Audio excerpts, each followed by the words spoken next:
अस्सलाम वालेकुम गाइस, आप देख सकते हैं यहाँ पे है नया कानून। इस चैप्टर को पढ़ेंगे और इस चैप्टर के पढ़ने के साथ दो चीज़ें आपको इस वीडियो को देखने के दो फ़ायदे होंगे। एक तो ये पूरा चैप्टर आपको समझ में आएगा और काफ़ी आपको हंसी भी आ सकती है बीच में। और दूसरी चीज़ ये है गाइस कि कुछ नए अल्फाज मायने के हम उसके बारे में बताएंगे। और तीसरी चीज़ ये है कि आप हमारे साथ अगर पढ़ेंगे, ठीक है, तो आपको फ़ायदा ये होगा कि आपकी प्रैक्टिस अच्छी होगी, reading practice. You know that ये लिखा है नया कानून, ठीक है।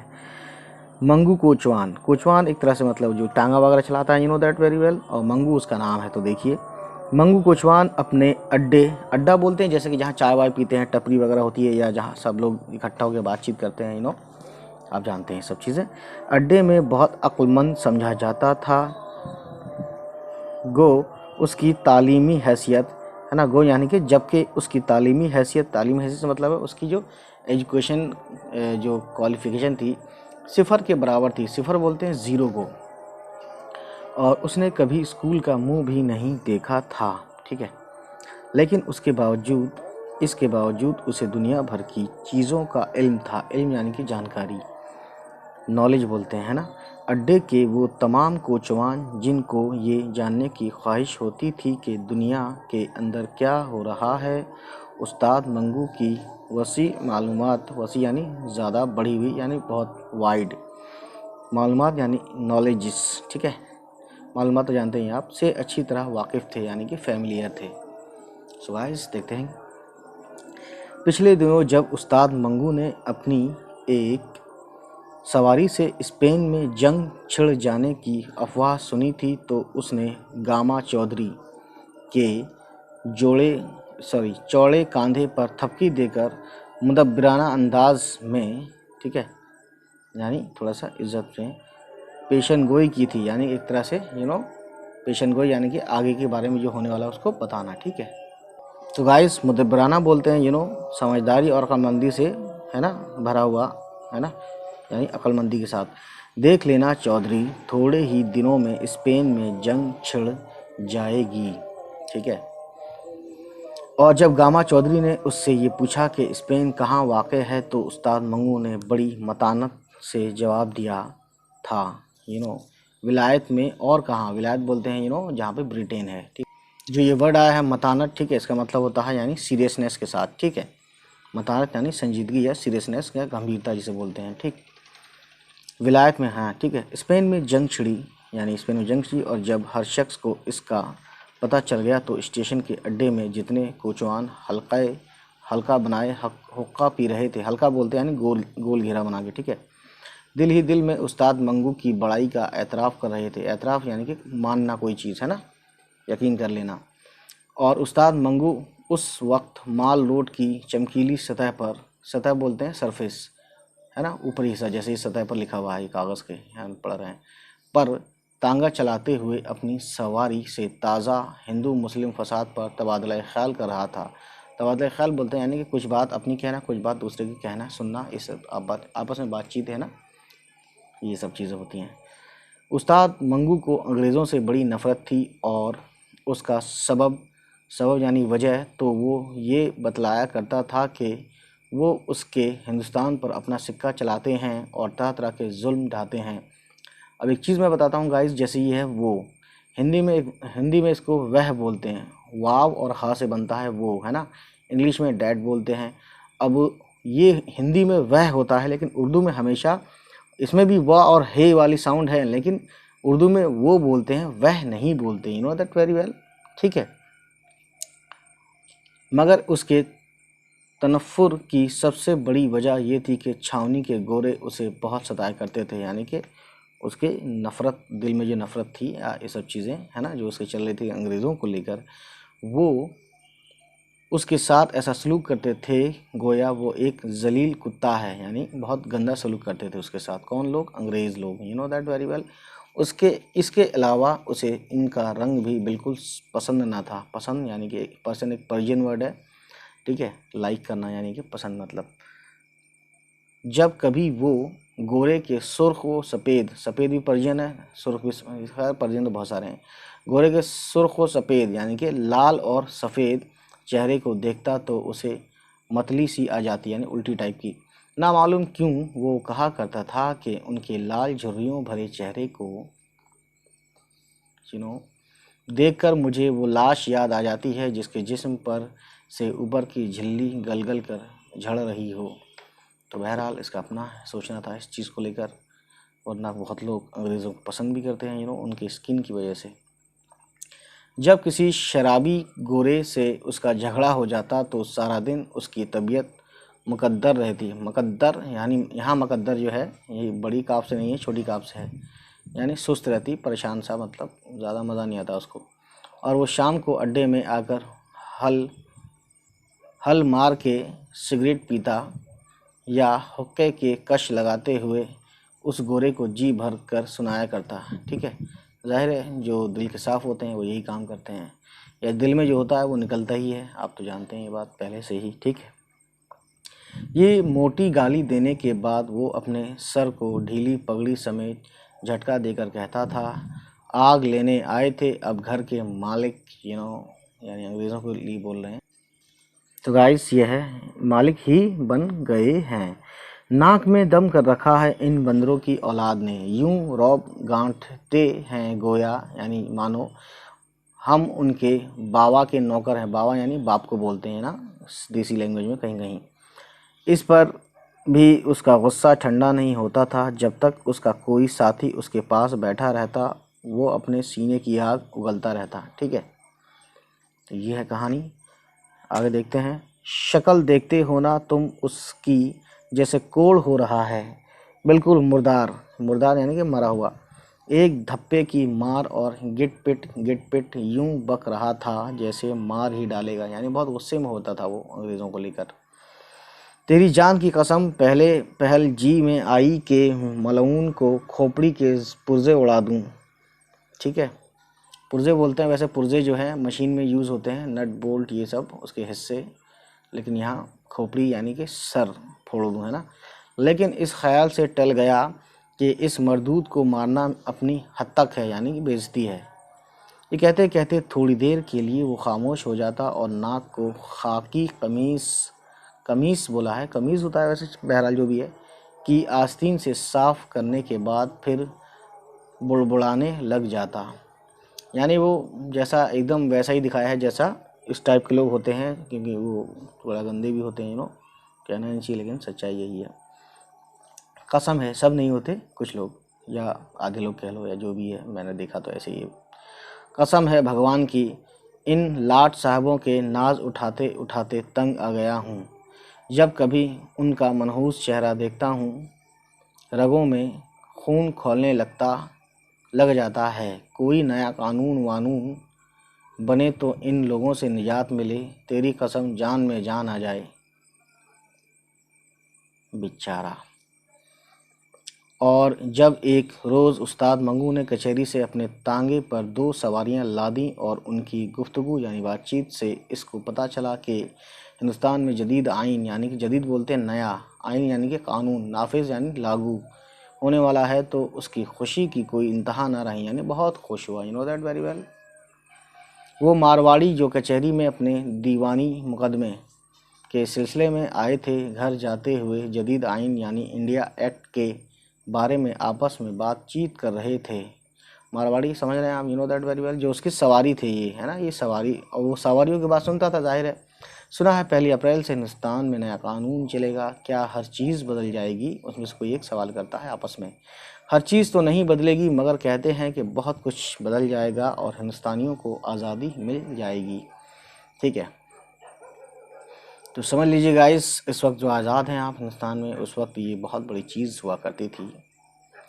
क्या ब्याज के मुतालिक भी कोई नया कानून पास होगा? अब ये अपने चक्कर में रहते हैं, मारवाड़ी बिजनेस ज़्यादा करते हैं लोग, ब्याज वगैरह पर पैसे देते हैं, ठीक है, इंटरेस्ट पे।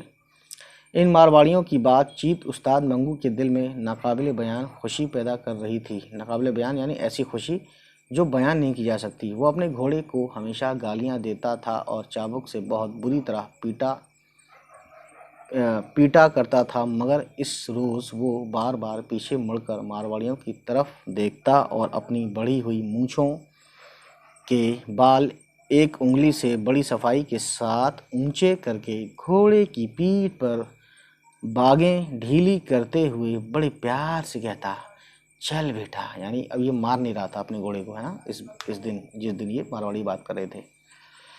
ज़रा हवा से बातें करके दिखा दे, you know that very well. अब देखते हैं गाइस, ठीक है, सॉरी, दिखा दे। मारवाड़ियों को उनके ठिकाने पहुंचा कर उसने अनारकली की जगह का नाम है यहाँ में, दीनू हलवाई की दुकान पर आध सेर दही की लस्सी पीकर एक बड़ी डकार ली, ठीक है, और मूंछों को मुंह में दबाकर उनको चूसते हुए ऐसे ही बुलंद आवाज़ में कहा, है तेरी ऐसी की तैसी। मतलब ऐसे ही कहा होगा, मैंने कोशिश की है, शायद कोशिश नाकाम रही हो, सॉरी फॉर दैट। शाम को जब वो अड्डे को लौटा तो खिलाफ मामूल यानी डेली जो होता है उसके खिलाफ, यानी जैसे डेली आप 7 बजे उठते हैं या 5 बजे उठते हैं, अब जैसे आप उठ गए 9 बजे, तो ये खिलाफ मामूल हो गया, है ना। उसे वहाँ अपनी जान पहचान का कोई आदमी ना मिल सका। कहाँ पे? अड्डे पे, जहाँ वो हमेशा अक्सर बैठता है खाली टाइम में।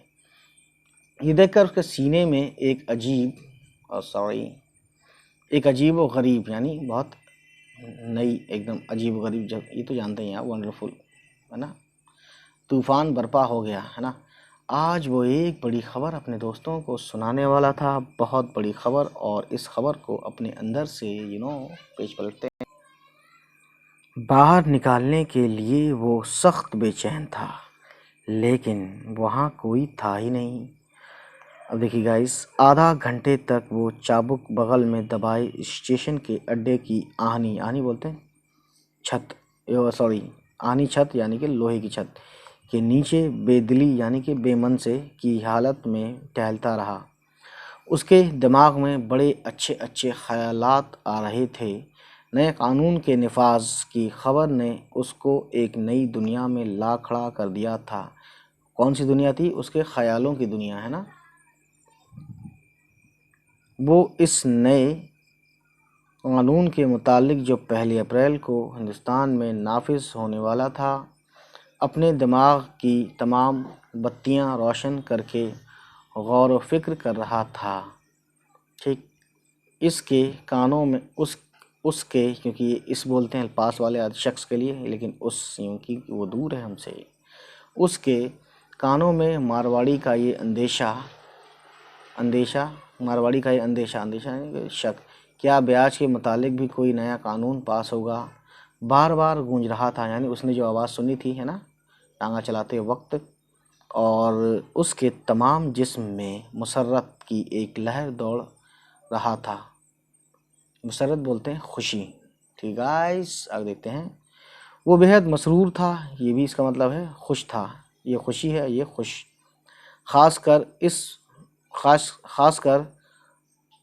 इस वक्त इसके दिल को बहुत ठंडक पहुंची।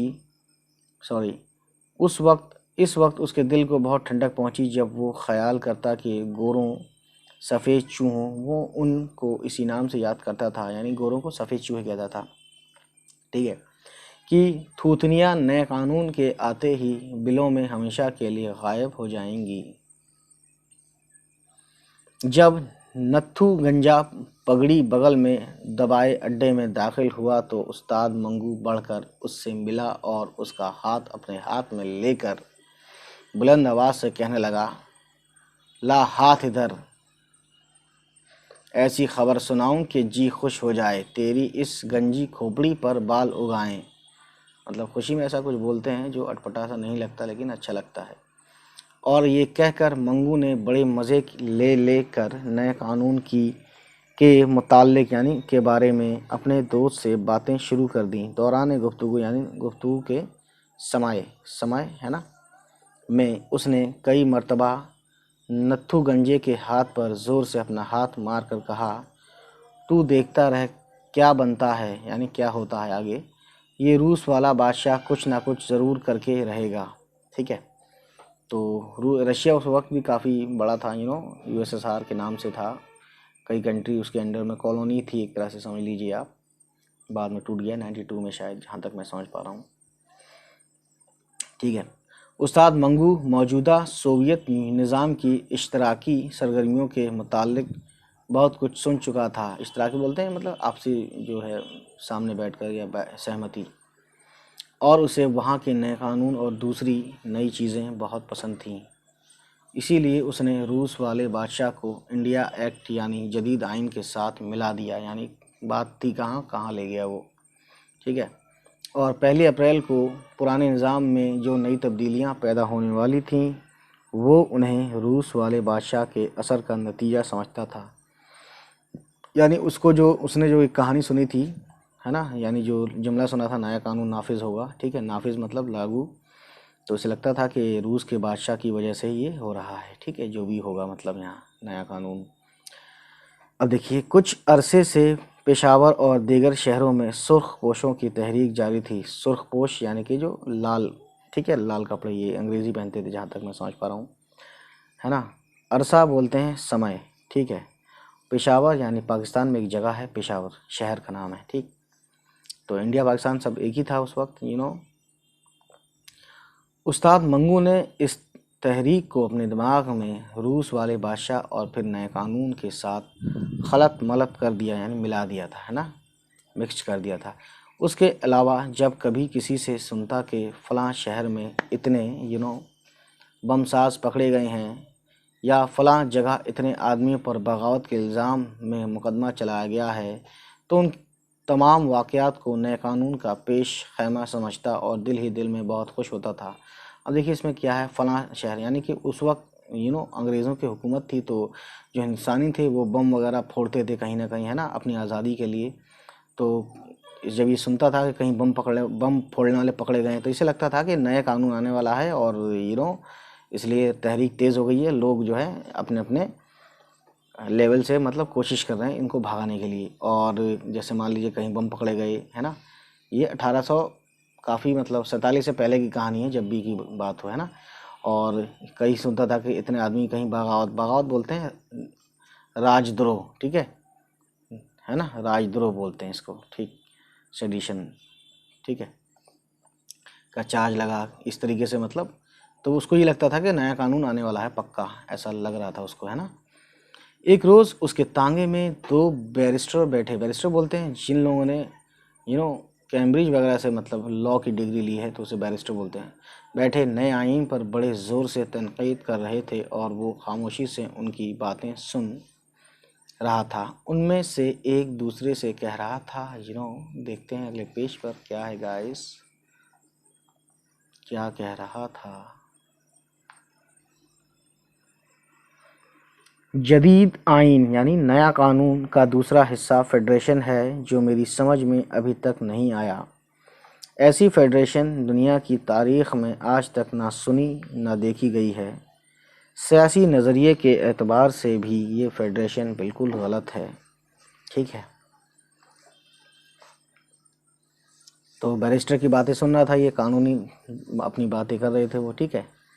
बल्कि यूँ कहना चाहिए कि ये कोई फेडरेशन है ही नहीं। इन बैरिस्टरों के दरमियान जो गुफ्तगू हुई, गुफ्तगू यानी बातचीत, चूँकि इसमें बेशतर अल्फाज अंग्रेज़ी के थे, उससे उस्ताद मंगू सिर्फ ऊपर के जुमले ही को किसी कदर समझा और उसने ख़याल किया ये लोग हिंदुस्तान में नए कानून की आमद यानी आना, आमद मतलब आना, आमद को बुरा समझते हैं। यानी ये लोग नहीं चाह रहे हैं कि ये नया कानून आए और उन्हें चाहते हैं कि उनका वतन आज़ाद हो। ये लोग हिंदुस्तान में नए कानून, हाँ, ठीक है, और नहीं चाहते कि आज़ाद हो, ठीक है। अब देखिए आगे देखते हैं। चुनाचे इस ख़याल के ज़ेर असर यानी इस ख़याल के चलते या इस ख़याल की वजह से उसने कई मरतबा इन 2 बैरिस्टरों को हिकारत की निगाहों से देखकर दिल ही दिल में कहा, टोडी बच्चे। यानी ये कौन थे, एक तो ये टोडी बच्चे उन्हीं को कहता था जो अंग्रेज़ होते थे, तो ये बैरिस्टर भी अंग्रेज़ी थे। हिकारत यानी कि मतलब बहुत नीच समझना, है ना, अपनी नज़र से, अपनी तरफ से। जब कभी वो किसी को दबी ज़बान में टोडी बच्चा कहता तो दिल में ये महसूस करके बड़ा खुश होता था कि उसने इस नाम को सही जगह इस्तेमाल किया है और ये कि वो शरीफ आदमी और टोडी बच्चे में तमीज़ करने की अहलियत रखता है। यानी उसे लगता था कि मैं टोडी बच्चा यानी जिसको बेकार और गलत और बेवकूफ़ और मतलब मतलब हर तरह से बेकार समझता था उसको। टॉडी बच्चा गाली के तौर पे अपने आप को सुकून देता था कह कह के, ठीक है। और वो ये समझता था, यानी कि कहते हैं कि वो शरीफ आदमी और टॉडी बच्चे में तमीज़ यानी कि फ़र्क करना अच्छे से जानता है। इसकी अहलियत यानी उसकी काबिलियत उसके पास है, ठीक। उस वाक़े के तीसरे रोज़ गवर्नमेंट कॉलेज के 3 तलबा बोलते स्टूडेंट्स को अपने तांगे में बिठाकर मुजंग जा रहा था, एक जगह होगी कोई, है ना, कि उसने इन 3 लड़कों को आपस में ये बातें करते सुना। क्या सुना, देखिए। नए आइन ने मेरी उम्मीदें और बढ़ा दी हैं, यानी नए कानून ने। अगर अब वो बात करते हैं जो भी, साहब असेंबली के मेंबर हो गए तो किसी सरकारी दफ्तर में मुलाजमत ज़रूर मिल जाएगी। वैसे भी बहुत सी जगहें निकलेंगी, शायद इसी गड़बड़ में हमारे हाथ भी कुछ आ जाए, ठीक है। हाँ हाँ, क्यों नहीं। वो बेकार ग्रेजुएट जो मारे मारे फिर रहे हैं उनमें कुछ तो कमी होगी, ठीक है। इस गुफ्तगू ने उस्ताद मंगू के दिल में जदीद आइन की अहमियत और भी बढ़ा दी और वो इसको ऐसी चीज़ समझने लगा जो बहुत ही चमकती हो, यानी शाइन बहुत अच्छी हो, है ना। शाइन चमकती से मतलब बहुत अच्छी हो, नया कानून, है ना। और वो दिन में कई बार सोचता, यानी कोई नई चीज़, और हर बार उसकी नज़रों के सामने अपने घोड़े का वो नया साज आ जाता जो उसने 2 बरस हुए चौधरी खुदा बख्श से बड़ी अच्छी तरह ठोंक बजाकर ख़रीदा था, ठीक है। इस साज पर जब वो नया था, जगह जगह लोहे की निकिल चढ़ी हुई कीलें चमकती थीं और जहाँ जहाँ पीतल का काम था, यानी पीतल का पानी चढ़ा हो या पीतल लगाया गया हो, है ना, शाइनिंग के लिए, वो तो सोने की तरह दमकता था। यानी दमकना चमकना एक ही बात है। इस लिहाज से भी नए कानून का दरख्शां व ताबां होना ज़रूरी था। दरख्शां व ताबां यानी बहुत चमकदार हो जाना या उजाला होना या चमकना, है ना, यही इसका मतलब है। पहली बार अप्रैल तक उस्ताद मंगू ने जदीद आइन के ख़िलाफ़ और उसके हक़ में, ठीक है, बहुत कुछ सुना, मगर उसके मुतालिक जो तसव्वुर यानी ख़याल वो अपने जहन में कायम कर चुका था बदल ना सका। यानी जो उसके जहन में तसव्वुर था, ख़याल था, वो उसको अपनाता रहा, यानी वही सोचता रहा एक ही बात को जो उसको शुरू में लग रहा था, है ना। शुरू में जो लग रहा था वही आखिर तक सोचता रहा। वो समझता था कि 1 अप्रैल को नए कानून के आते ही सब मामला साफ हो जाएगा और इसको पेज पलट के देखिए। इसको यकीन था कि उसकी आमद पर जो चीज़ें नज़र आएंगी उनसे उसकी आँखों को ज़रूर ठंडक पहुँचेगी। आखिरकार मार्च के 31 दिन ख़त्म हो गए, यानी आखिरी दिन भी ख़त्म हो गया मार्च का। मार्च 31 दिन का होता है, ये भी आपको एक बात पता चली होगी जो लोग छोटे होंगे या जो लोग नहीं जानते होंगे। और अप्रैल के शुरू होने में रात के चंद खामोश घंटे बाकी रह गए। खामोश घंटे यानी रात का जो डेट जो होती है वो 12 बजे ही चेंज होती है, तो 12 बजे खामोशी रहती है। मौसम खिलाफ मामूल सर्द था, यानी कि जैसा होना चाहिए वैसा नहीं था, है ना, बल्कि ठंडा था और हवा में ताजगी थी। 1 अप्रैल को सुबह सवेरे उस्ताद मंगू उठा और अस्तबल में जाकर तांगे में घोड़े को जोता, यानी कि उसको जो भी उसको पहनाता है ना, बाहर निकलने के लिए वो किया और बाहर निकल गया। उसकी तबीयत आज गैर मामूली तौर पर मसरूर थी, यानी खुश था। वो नए कानून को देखने वाला था। उसने सुबह के सर्द धुंध लके, यानी कि हल्के हल्के जो कोहरे टाइप की, हल्का बहुत, है ना, में कई तंग और खुले बाज़ारों का चक्कर लगाया, मगर उसे हर चीज़ पुरानी नज़र आई, आसमान की तरह पुरानी, है ना, यानी जितना पुराना आसमान है उतना ही, कोई नया नहीं आया, मतलब समझ में उसको कुछ दिखा नहीं नया, है ना। उसकी निगाहें आज ख़ास तौर पर नया रंग देखना चाहती थीं, मगर सिवाय इस कलगी बोलते हैं, ताज टाइप का होता है, जो सर पे या उस पे लगाते हैं, है ना, पगड़ी वगैरह पे लगाते हैं, या बादशाह अपनी पगड़ी पे लगाता है, इस तरीके का, कि जो रंग बिरंग के परों से बनी थी और पर वगैरह लगे रहते हैं, ठीक है। इस तरीके से मान लीजिए यूँ होता है, और ताज होता है, और इसमें और इस तरीके से खूबसूरती से बहुत अच्छा होता है ये दिखने में, ठीक है। और उसके घोड़े के सर पर जमी हुई थी और सब चीज़ें पुरानी नज़र आती थीं। यानी यहाँ बताना चाह रहे हैं कि कुछ भी नया नहीं था, है ना। ये नई कलगी उसने नए कानून की खुशी में, यानी नई कलगी यानी नया लिया था, ये जो ताज और पर्व से जो बना होता है, नए कानून की खुशी में 31 मार्च को चौधरी खुदाबख्श से 14.5 आने में ख़रीदी थी, ठीक है। घोड़े की टापों की आवाज़, काली सड़क और उसके आसपास थोड़ा थोड़ा फासला छोड़कर लगाए हुए बिजली के खंभे, दुकान के बोर्ड, उसके घोड़े के गले में पड़े हुए घुंघरू की झंझनाहट, बाजार में चलते फिरते आदमी, एक मंजर कशी की जा रही है, यानी सीनरी बनाया जा रहा है यहाँ पे। उनमें से कौन सी चीज़ नई थी? जाहिर है कि कोई भी नहीं, लेकिन उस्ताद मंगू मायूस नहीं था, ठीक है। यानी उसे अभी भी उम्मीद थी। अभी बहुत सवेरा है, दुकानें भी तो सब की सब बंद हैं, इस ख्याल से उसे तस्कीन थी, यानी तसल्ली थी। इसके अलावा वो ये भी सोचता था, हाईकोर्ट में 9 बजे के बाद ही काम शुरू होता है। अब इससे पहले नए कानून का क्या नज़र आएगा, है ना, यानी क्या पता चलेगा। जब उसका तांगा गवर्नमेंट कॉलेज के दरवाजे पर पहुंचा तो कॉलेज के घड़ियाल, ठीक है, ने बड़ी रौनक से 9 बजाए, यानी बड़े एकदम टाइट हो गए, समझ सकते हैं आप। तो गाइस, ठीक है, रौनक यानी कि बहुत एकदम टाइट हो गए, है ना, और घमंड में या जो भी कह लो। जो तलबा यानी जो स्टूडेंट्स कॉलेज के बड़े दरवाजे से बाहर निकल रहे थे, खुश पोश थे, मगर उस्ताद मंगू को ना जाने उनके कपड़े मैले मैले से क्यों नज़र आए।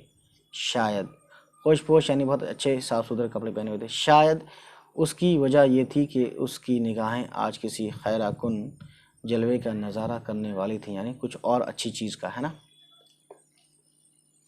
तांगे को दाएं हाथ मोड़कर वो थोड़ी देर के बाद फिर अनारकली में था। बाजार की आधी दुकानें खुल चुकी थीं और अब लोगों की आमदोरफ्त यानी आना जाना, ट्रांसपोर्टेशन वगैरह जो भी है, ठीक है, भी बढ़ गई थी।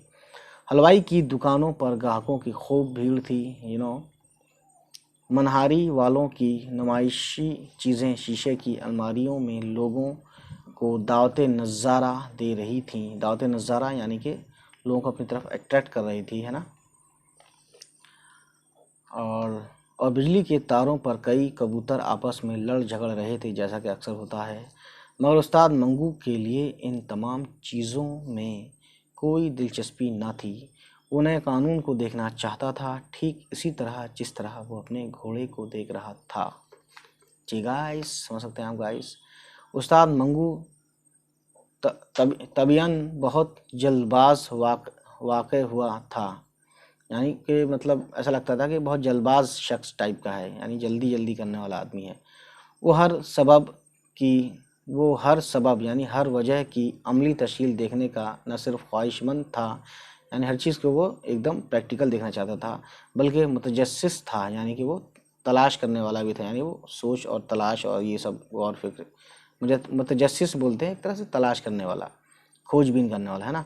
उसकी बीवी गंगावती, यानी इसके बीवी का नाम भी यहाँ आ गया, गंगावती, उसकी इस किस्म के बेकरारियों को देखकर आमतौर पर ये कहा करती, देखिए उसकी बीवी ताने मारती थी, 100% करती, अभी कुआं खोदा नहीं गया और तुम प्यास से बेहाल हो रहे हो।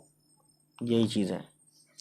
कुछ भी हो, मगर उस्ताद मंगू नए कानून के निज़ार में इतना बेकरार नहीं था जितना कि उसे अपनी तबीयत के लिहाज से होना चाहिए था, यानी वो ज़्यादा ही बेकरार था इस बार, ठीक है, नए कानून को लेकर। वो आज नए कानून को देखने के लिए घर से निकला था, ठीक उसी तरह जैसे गांधी या जवाहरलाल के जुलूस का नज़ारा करने के लिए निकला था, ठीक है, निकलता था, यानी ये उस दौर की बात है जब गांधी जी जिंदा थे, ठीक है, और अंग्रेज़ों का राज था। लीडरों की अज़मत का अंदाज़ा, अज़मत बोलते हैं इज़्ज़त, है ना। लीडरों की अज़मत का अंदाज़ा उस्ताद मंगू हमेशा उनके जुलूस के हंगामों और उनके गले में डाले हुए फूलों के हारों से किया करता था। यानी वो समझता था कि जिसकी भीड़, जिसकी रैली में ज़्यादा भीड़ है, जिसके जुलूस में, और माले भी ज़्यादा पहना है, तो वो ज़्यादा मतलब पावरफुल है, ज़्यादा उसको पहचानते हैं लोग, ज़्यादा कदर कीमत वाला है, ठीक है, इज्जत वाला है। मतलब अगर कोई लीडर गेंदे के फूलों से लदा हो तो उस्ताद मंगू के नज़दीक वो बड़ा आदमी है। यानी कि गेंदे के फूल से लदा हो तो और ज़्यादा ही मतलब उसके लिए इज्जत वाली बात है उस लीडर के लिए, इसकी नज़र में। और अगर किसी लीडर के जुलूस में भीड़ की बाइस, यानी भीड़ की वजह से 2-3 फसाद होते होते रह जाएं, यानी कि प्रॉब्लम क्रिएट हो जाए, है ना, तो उसकी निगाह में वो और भी बड़ा था। समझ रहे हैं ना आप बात को। ये था इसका अपना सोचना था, इसकी अपनी सोच थी, ठीक है। अपने कानून को वो अपने जहन के इसी तराजू में तौलना चाहता था, ठीक है। अनारकली से निकलकर वो माल रोड की चमकीली सतह पर अपने तांगे को आहिस्ता आहिस्ता चला रहा था कि मोटरों की दुकान के पास उसे छावनी की एक सवारी मिल गई। किराया तय करने के बाद उसने अपने घोड़े को चाबुक दिखाया और दिल में यह ख्याल किया, चलो ये भी अच्छा हुआ, शायद छावनी ही से नए कानून का कुछ पता चल जाए। यानी अभी भी जाहिर है वो बेताब था, बेचैन था जानने के लिए नए कानून के बारे में। छावनी पहुंचकर उस्ताद मंगू ने सवारी को उसकी मंजिल मकसूद, यानी जहां उसको पहुंचना था, पर उतार दिया और जेब से सिगरेट निकालकर बाएं हाथ की आखिरी 2 उंगलियों में दबाकर सुलगाया और अगली नशिस्त, यानी अगली सीट वगैरह या जो भी होती है, जगह, बैठने की जगह जो होती है, के गद्दे पर बैठ गया। जब उस्ताद मंगू को किसी सवारी की तलाश नहीं होती थी या उसे किसी बीते हुए वाक़े पर गौर करना होता था, तो वो आमतौर पर अगली नशिस्त छोड़कर पिछली नशिस्त पर बड़े इत्मीनान से बैठकर अपने घोड़े की बागें दाएं हाथ के गिर्द यानी कि उसके दाएं हाथ के पूरे गोल गोल करके लपेट लिया करता था, ठीक है। ऐसे मौक़ों पर उसका घोड़ा थोड़ा सा हिनहिनाने के बाद बड़ी धीमी चाल चलना शुरू कर देता था। यानी वो धीरे धीरे चलता था, ठीक है। गोया उसे कुछ देर के लिए भाग दौड़ से छुट्टी मिल गई है। घोड़े की चाल और उस्ताद मंगू के दिमाग में ख्यालात की आमद, यानी ख्यालात में जो नई नई बातें आ रही थी, बहुत सुस्त थी, यानी बहुत धीरे धीरे चल रही थी, जैसे उसकी रफ्तार की घोड़े की, है ना, उसी तरीके से। जिस जिस तरह घोड़ा आहिस्ता कदम उठा रहा था, उसी तरह उस्ताद के जहन में नए कानून के मुताल्लिक, यानी नए कानून के बारे में नए कयासात दाखिल हो रहे थे। कयासात बोलते हैं विचार, ठीक है, यानी विचार, बहुत सारे विचार। ठीक वो नए कानून की मौजूदगी में म्यूनसिपल कमेटी से तांगों के नंबर मिलने के तरीक़े पर गौर कर रहा था और इस काबिल गौर बात को आईने जदीद, यानी नए कानून की रोशनी में देखने की सही कर रहा था। यानी वो उसमें लगा हुआ था, ठीक है। और देखिए वो इस सोच विचार में गर्क था, यानी डूबा हुआ था सोच में। गर्क मतलब डूबना। उसे यूं मालूम हुआ जैसे किसी सवारी ने उसे बुलाया है। पीछे पलटकर देखने से उसे सड़क के बुलाया है। पीछे पलटकर देखने से उसे सड़क के उस तरफ दूर बिजली के खंभे के पास एक गोरा, यानी अंग्रेज़, खड़ा नजर आया जो उसे हाथ से बुला रहा था। जैसा कि बयान किया जा चुका है, उस्ताद मंगू को गोरों से बेहद नफ़रत थी, जाहिर है। जब उसने अपने ताज़ा गाहक को गोरे की शक्ल में, अब अगला होगा, देखे, पेज पलटते हैं, रुकिए, देखा तो उसके दिल में नफ़रत के जज्बात बेदार हो गए, यानी जाग गए। बेदार मतलब जागना। पहले उसके जी में आई कि बिल्कुल तवज्जो ना दे, यानी तवज्जो, ध्यान, और उसको छोड़कर चला जाए, मगर बाद में उसको ख्याल आया उनके पैसे छोड़ना भी बेवकूफ़ी है। कलगी पर जो मुफ्त में 14.5 आने खर्च कर दिए हैं, कलगी वही जो उस पे लगाते हैं, घोड़े के उस पे लगाया था, है ना, ताज टाइप का जो था, ये हैं उनकी जेब ही से वसूल करने चाहिए। चलो चलते हैं, ठीक है। खाली सड़क पर बड़ी सफाई से तांगा मोड़कर उसने घोड़े को चाबुक दिखाया और आँख झपकने में वो बिजली के खंभे के पास था, यानी बड़ी तेज़ी से गया वहाँ। घोड़े की बागें खींचकर उसने तांगा ठहराया, यानी रुका, और पिछली नशिस्त पर बैठे बैठे घोड़े से पूछा, यानी उठा नहीं वो, साहब बहादुर कहाँ जाना मांगता है। ठीक है, इस सवाल में बला का तंजिया अंदाज था, यानी काफ़ी क्रिटिकली वो एक तरह से टॉन्ट कस रहा था, है ना। साहब बहादुर कहते वक्त उसका ऊपर का मूंछों भरा होंठ नीचे की तरफ खींच गया और पास ही गाल के इस तरफ जो मध्यम सी लकीर नाक के नथने से ठोड़ी के बालाई हिस्से तक चली आ रही थी, एक लर्जिश के साथ गहरी हो गई। ठीक है, यानी एक फेस एक्सप्रेशन इसमें बताया गया है। ठीक है, मूंछ वगैरह को लेकर और ठीक है, गोया यानी मानो किसी ने नोकीले चाकू से शीशम की सांवली लकड़ी में धारी डाल दी। ठीक है, उसका चेहरा हंस रहा था और अपने अंदर उसने इस गोरे को सीने की आग में जलाकर भस्म कर डाला था, यानी दिल ही दिल में नफरत से इसने ऐसा सोच लिया और उसको भस्म कर दिया। जब गोरे ने जो बिजली के खंभे की ओट में, यानी उसके सहारे या उसके तरफ, है ना, उसके नीचे में हवा का रुख बचाकर सिगरेट सुलगा रहा था, मुड़कर तांगे के पायदान की तरफ कदम बढ़ाया तो अचानक उस्ताद मंगू उसकी निगाहें चार हुईं, यानी फिर उसने आंखें मिलाई उससे, है ना। हालांकि अंग्रेज़ को ये सब कुछ नहीं लग रहा है बिल्कुल भी, अभी वो अपनी धुन में है अंग्रेज़, है ना, लेकिन मंगू अलग दुनिया है इस वक्त। और ऐसा मालूम हुआ कि एक वक्त आमने सामने की बंदूकों से गोलियां खारिज हुई, खारिज यानी निकल रही, खाली मतलब निकलना, गोलियां निकलना, और आपस में टकराकर एक आतशी बिगोला बनकर ऊपर को उड़ गई, यानी कि गोला बनकर, है ना, और लाल गोला जो आग का होता है।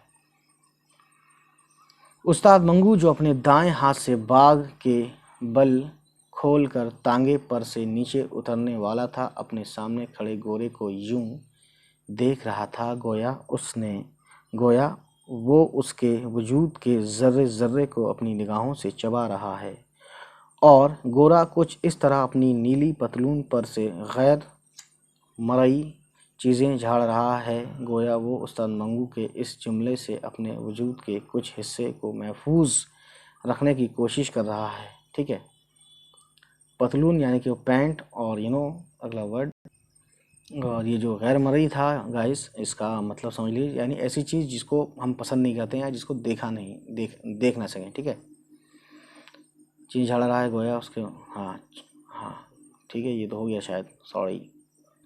गोरे ने सिगरेट का धुआं निगलते हुए कहा, जाना मांगता या फिर गड़बड़ करेगा। अब गोरे ने बोला, वही है। ये अल्फाज उस्ताद मंगू के जहन में पैदा हुए, यानी उसने किसी को पहचाना, और उसकी चौड़ी छाती के अंदर नाचने लगे। वही है, उसने ये अल्फाज अपने मुंह के अंदर ही अंदर दोहराए, और साथ ही उसे पूरा यकीन हो गया कि वो गोरा जो उसके सामने खड़ा था वही है जिससे पिछले बरस उसकी झड़प हुई थी, और खामखा के झगड़े में जिसका बाइस गोरे के दिमाग में चढ़ी हुई शराब थी, यानी कि जब लड़ाई हुई थी गोरे से लास्ट टाइम तो गोरा शराब के नशे में धुत था, है ना, या शराब के नशे में था। उसे तौनो करहन बहुत सी बातें सहना पड़ी थी, यानी कि मजबूरी में करता, है ना, गरीबी में, मजबूरी में। ठीक है, उस्ताद मंगू ने गोरे का दिमाग दुरुस्त कर दिया होता, बल्कि उसके अब देखिए उस्ताद मंगू अब जोश में आने वाले हैं,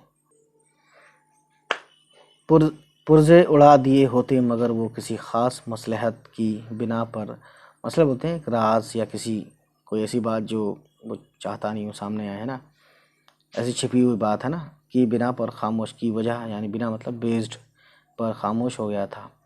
उसको मालूम था कि इस किस्म के झगड़ों में अदालत का नज़ला आमतौर पर कोचवानों ही पर गिरता है, यानी कोचवान को ही परेशान किया जाता है, इनका कुछ नहीं होता। ठीक है।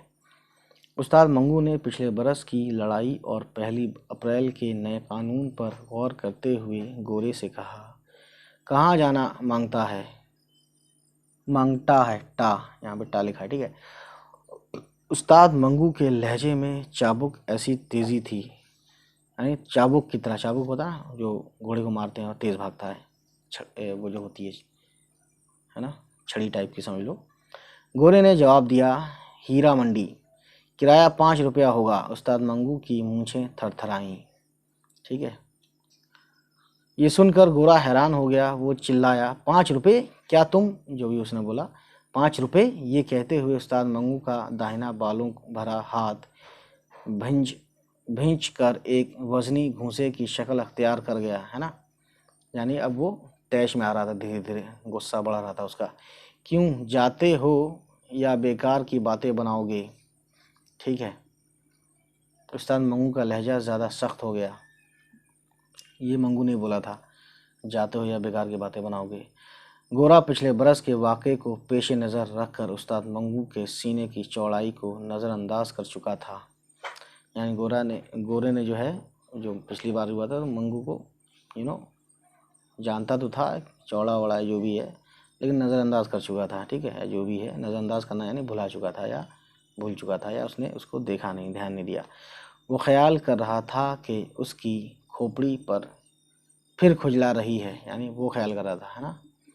इस हौसला अफजा यानी बढ़ी हुई हिम्मत ख्याल के ज़ेर असर वो तांगे की तरफ अकड़ कर बढ़ा और अपनी छड़ी से उस्ताद मंगू को तांगे पर से नीचे उतरने का इशारा किया। किसने? अंग्रेज़ ने। बेद बोलते हैं, छड़ी होती है बेद की ये पॉलिश की हुई पतली छड़ी उस्ताद मंगू की मोटी रान के साथ 2-3 मरतबा छुई, यानी कि जांघों पर। उसने खड़े ऊपर से पस्ता कद गोरे को देखा, यानी कि नीचे खड़े उसने देखा। पस्ता वैसे होते हैं नीचे। गोया वो अपनी निगाहों के वज़न ही से उसे पीस डालना चाहता है। फिर उसका घूंसा कमान में से तीर की तरह से ऊपर को उठा, यानी उसने अब हाथ उठाया और चश्मे ज़दन में पलक झपकते ही गोरे की ठुड्डी के नीचे जम गया, है ना। होंठ के नीचे जो यूँ होता है ना, यूँ होता है, ये होंठ होता है और ये ठुड्डी होती है, तो यहीं मारा उसने। धक्का देकर उसने गोरे को परे हटाया और नीचे, ठीक है, और नीचे गिराकर उसे धड़ाधड़ पीटना शुरू कर दिया। भाई समझ सकते हैं, कहानी शुरू हो गई इसकी। शिशदर यानी शॉक्ड, शिशदर मुतहीर गोरे ने, यानी कि शॉक्ड हुआ, बहुत शॉक्ड हुआ उसे, और गोरे ने इधर उधर सिमट कर उस्ताद मंगू के वज़नी घूंसों से बचने की कोशिश की, और जब देखा कि उसके मुखालिफ पर दीवानगी की सी हालत तारी है ना, यानी जो उसको मार रहा है मंगू मुखालिफ, उस पर वो एकदम से जुनूनी हो गया, पागल हो गया है, और इस तरह की आंखों में शरारे बस रहे हैं, तो उसने ज़ोर ज़ोर से चिल्लाना शुरू किया। यानी गोरा समझ गया कि इससे मैं लड़ नहीं सकता इस वक्त, और ये जो है पूरी तरह से तैयार है पहले से ही, या इसका इरादा हो पीटने का, तो चिल्लाना शुरू किया, है ना। इस चीखो पुकार ने उस्ताद मंगू की बाहों का काम और भी तेज़ कर दिया। अब ये चिल्लाया और उसने भी और ज़्यादा तेज़ी से पीटना शुरू कर दिया। जो गोरे को जी भर के पीट रहा था और साथ साथ ये कहता जाता था, ठीक है, 1 अप्रैल को भी वही अकड़फूँ, 1 अप्रैल को भी वही अकड़फूँ, अब हमारा राज है बच्चा। लोग जमा हो गए और पुलिस के 2 सिपाहियों ने बड़ी मुश्किल से गोरे को उस्ताद मंगू की गिरफ्त से छुड़ाया। उस्ताद मंगू अब देखते हैं आगे पेज पलट कर, वाइस देखते हैं, ये उस्ताद मंगू है और ये 2 अंग्रेज़ हैं, अंग्रेज़ सिपाही, और ये घोड़ा है इसका, और ये पिट के एकदम खामोशी से अपना सर पकड़े बैठा है। सिपाहियों के दरमियान खड़ा था, कौन था? ये था तुम्हारा अपना उस्ताद मंगू। उसकी चौड़ी छाती फूली हुई सांस की वजह से ऊपर नीचे हो रही थी। यानी सांस जब फूलती है तो ऊपर नीचे, जाहिर है सांस तेज तेज लेते हैं तो मुंह से झाग बह रहा था और अपनी मुस्कुराती हुई आंखों से हैरत ज़दा यानी एकदम हैरत में, पर हैरानी में, मजमुआ की तरफ यानी भीड़ की तरफ, मजमुआ बोलते हैं भीड़ की तरफ देखकर वो हाँफती हुई आवाज़ में कह रहा था, वो दिन गुजर गए जब खलील खां फाख्ता उड़ाया करते थे, अब नया कानून है मियाँ, नया कानून। और बेचारा गोरा अपने बिगड़े हुए चेहरे के साथ बेवकूफ़ों की मानंद, मानंद बोलते हैं की तरह या मानंद के जैसे, है ना, कि मानंद कभी उस्ताद मंगू की तरफ देखता था और कभी हुजूम की तरफ यानी भीड़ की तरफ। उस्ताद मंगू को पुलिस के सिपाही थाने में ले गए, रास्ते में और थाने के अंदर कमरे में वो नया कानून चिल्लाता रहा, मगर किसी ने एक ना सुनी। नया कानून क्या बक रहे हो, कानून वही है पुराना। और उसको हवालात में बंद कर दिया गया। और इस अफसाने को लिखा था सादत हसन मिंटो। तो इसकी क्वेश्चन आंसर मैं ऑलरेडी कर चुका हूँ, तो आप देख सकते हैं जाके, दैट वेरी वेल गाइस। तो चलिए फिर मिलते हैं आपसे, तब तक खुश रहें, आबाद रहें, हमारी वीडियो को देखते रहें, शेयर करते रहें, ठीक है, सब्सक्राइब करना ना भूलें। चलिए फिर, अल्लाह हाफिज़, बाय बाय, टेक केयर।